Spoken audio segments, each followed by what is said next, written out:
أهلا وش أخباركم؟ وياكم فرح العبادة من البصرة. طبعا شوفوا أجواء البصرة تخبل، فد شي راقي. شوفوا المنظر مستحيل يتحصل بأي منطقة بالعالم، بس بالبصرة فد أجواء جميلة جدا وهادئة. يعني ما تريد تتأمل، تريد ترتاح نفسيا، هاي منظر الغروب وهاي الأجواء اللي تخبل فقط موجودة دول العالم الخارجي، يعني مثل أوروبا غير دولة، ولكن بالعراق شي جديد. طبعا البصرة صارت عالمية.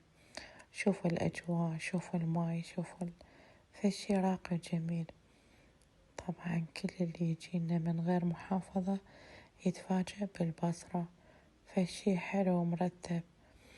هلا بيكم، اللي يريد يجي يزور البصرة بس يتواصل وياي وإن شاء الله ما نقصر وأكون الدليل السياحي لكم.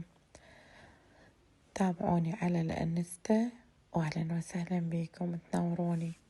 وعين غطا وعين فراش، ماكو أحلى من البصرة. الله يحفظكم.